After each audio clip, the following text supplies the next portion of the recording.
On the 80th anniversary of the liberation of Auschwitz comes an unprecedented exhibition about one of history's darkest moments. Auschwitz, not long ago, not far away, features more than 500 original objects, first-hand accounts, and survivor testimonies that tell the powerful story of the Auschwitz concentration camp, its history and legacy, and the underlying conditions that allowed the Holocaust to happen. On now exclusively at ROM. Tickets at rom.ca.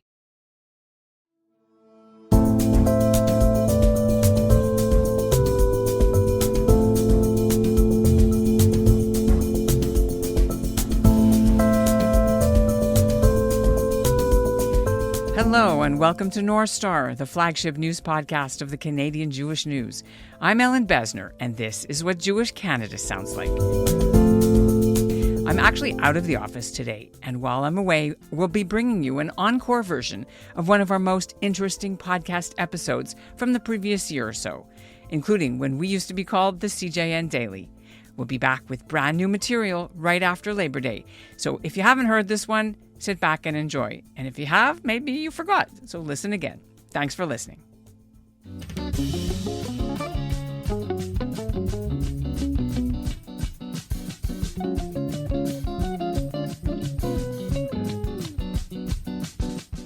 Ko Amar Adonai Sevot Elohei Israel. That's 12-year-old Naomi Hochman of Winnipeg, practicing chanting her Haftorah. Her bat mitzvah is coming up on March the 19th. The day school student is busy putting the final touches on her speech for her big day at Shaarey Zedek Synagogue. Hochman is the first girl in her family to have a bat mitzvah. Her older brothers had bar mitzvahs, and she just took it for granted she was going to have one too. Her ceremony, though, comes on the same weekend as the 100th anniversary of the first bat mitzvah ever held in North America. It was 1922, and it was Judith Kaplan, the daughter of an American reconstructionist rabbi, who was the first girl to have one. Bat mitzvahs, as we know them today, didn't really start in Canada until many decades later, in 1949, and it was Miriam Lieff of Ottawa. She was the daughter of a synagogue president, and she became the first Canadian girl to have a bat mitzvah. Lieff paved the way for generations of girls to take a more egalitarian role in Jewish religious life in this country. I knew it was the first in my synagogue, the first in Ottawa, and probably the first in the conservative movement for many miles around us. But I didn't know it was the first in Canada at the time. I only knew that my father was working very hard to establish this. And he was a pioneer. I'm Ellen Besner, and this is what Jewish Canada sounds like for Tuesday, March the 8th, 2022, International Women's Day. Welcome to the CJN Daily, sponsored by Metropia.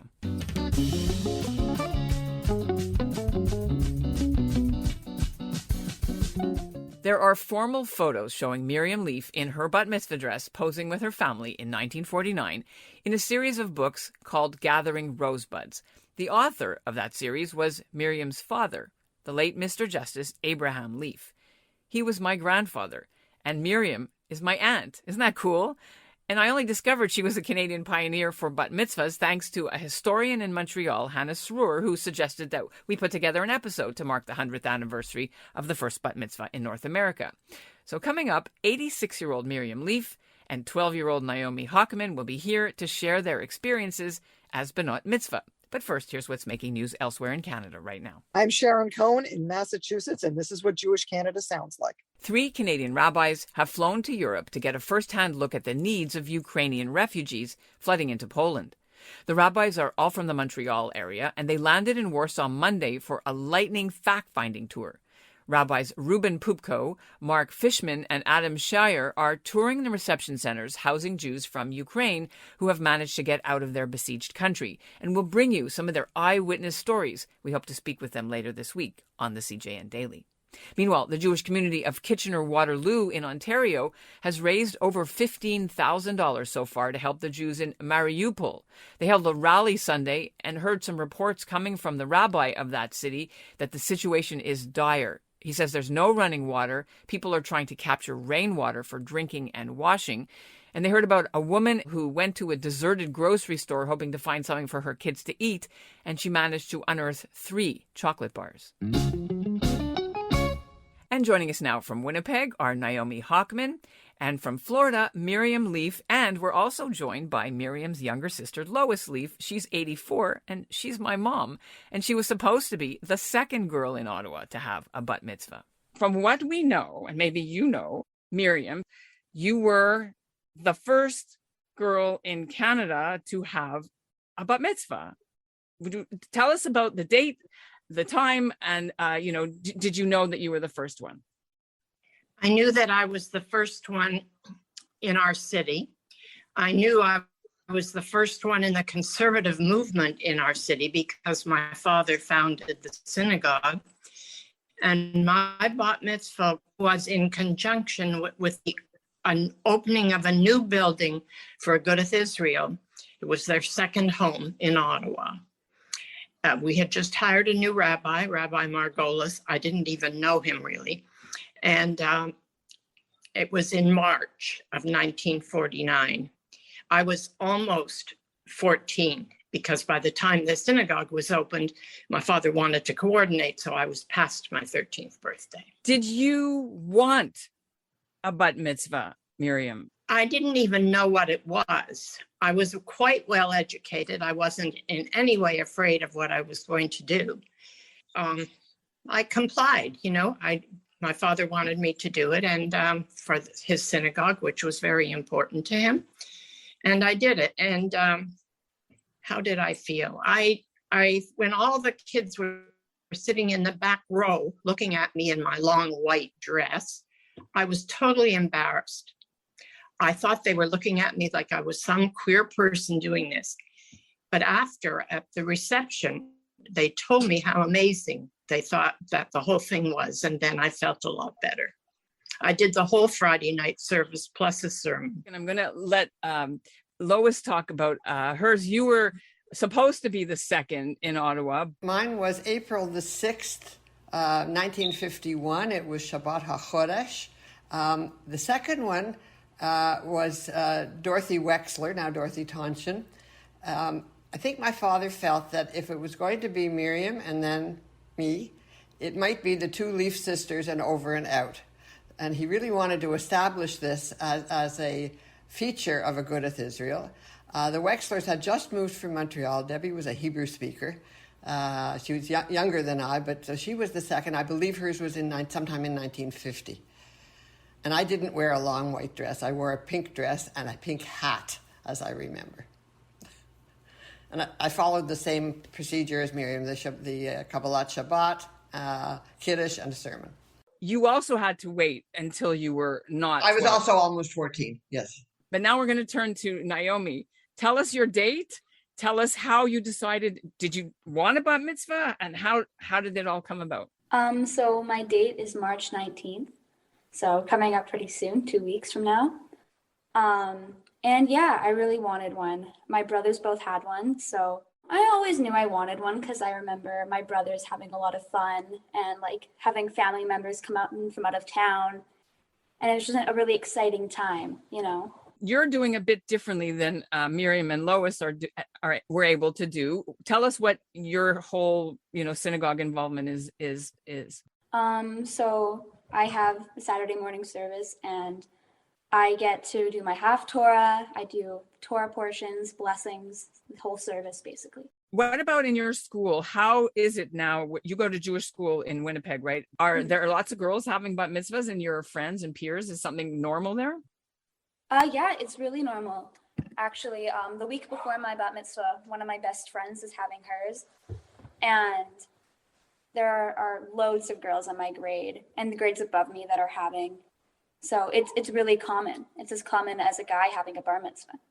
Well, turn back to Miriam. You said that when, you were standing up there in your dress doing your bat mitzvah, it was a Friday night, just to make sure. Girls weren't allowed to do Saturday at that time. Was that ever a question of doing Saturday or no? It wasn't. I couldn't have an aliyah. And I don't think women were on the bimah even. So this was totally foreign. And they thought they would try a Friday night because it would be acceptable. Yeah.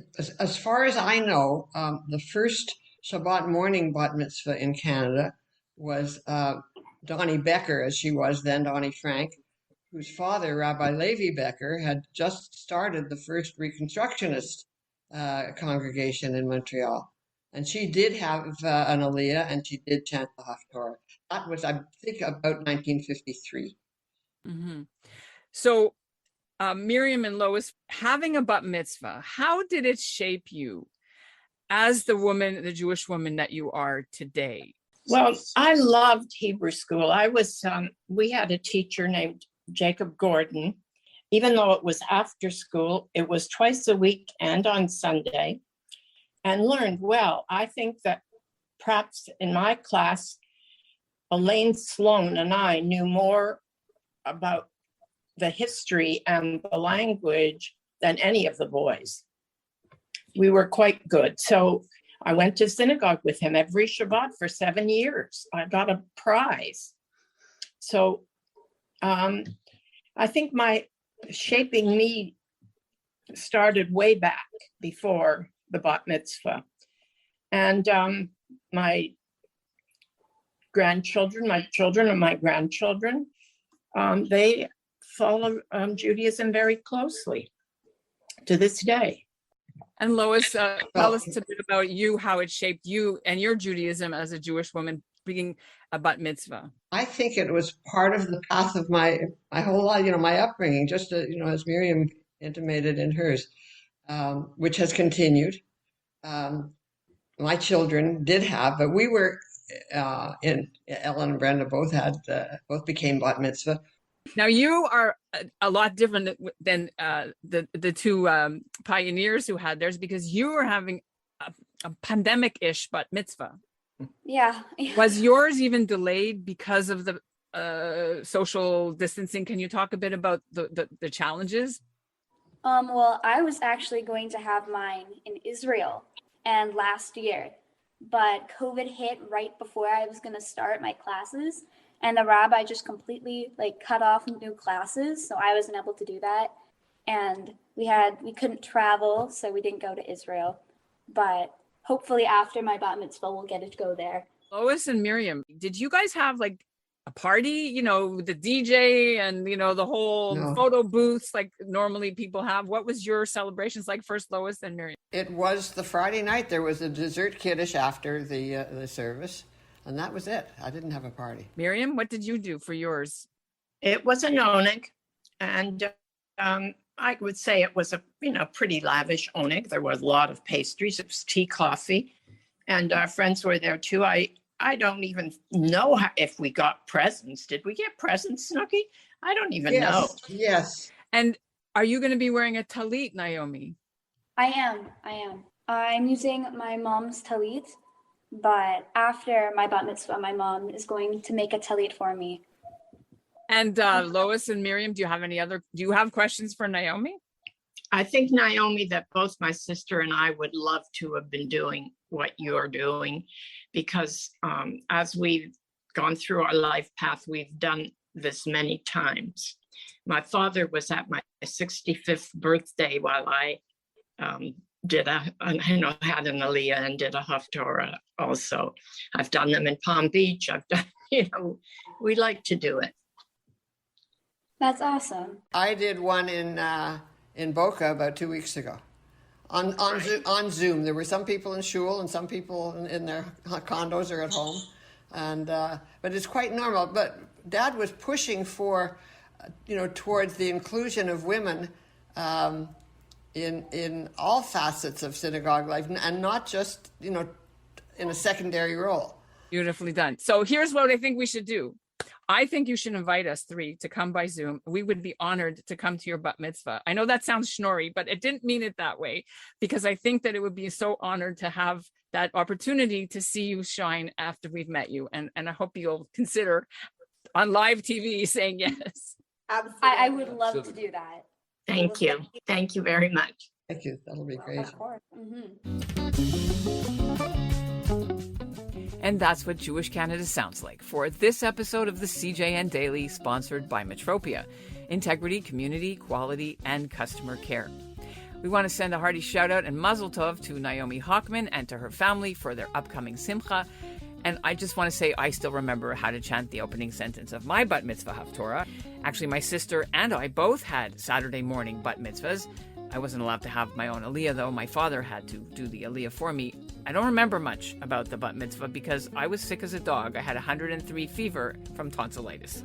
But we'll end the episode with this clip of Rabbi Tina Greenberg of Toronto. She herself fled the USSR in 1979 via Ukraine, and she spoke at a national online service for the refugee organization JAIS.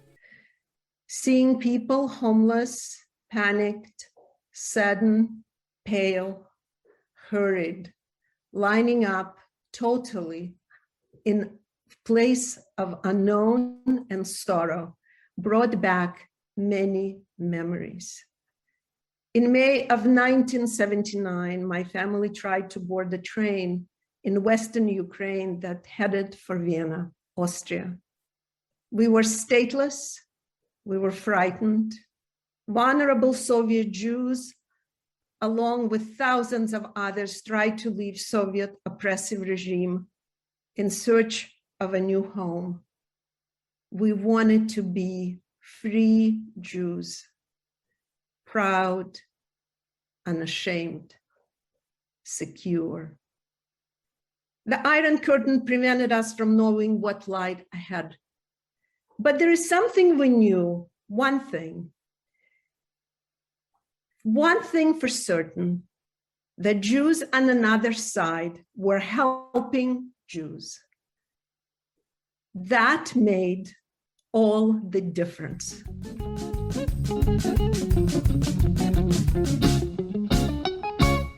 On the 80th anniversary of the liberation of Auschwitz comes an unprecedented exhibition about one of history's darkest moments. Auschwitz, not long ago, not far away, features more than 500 original objects, first-hand accounts, and survivor testimonies that tell the powerful story of the Auschwitz concentration camp, its history and legacy, and the underlying conditions that allowed the Holocaust to happen. On now exclusively at ROM. Tickets at rom.ca.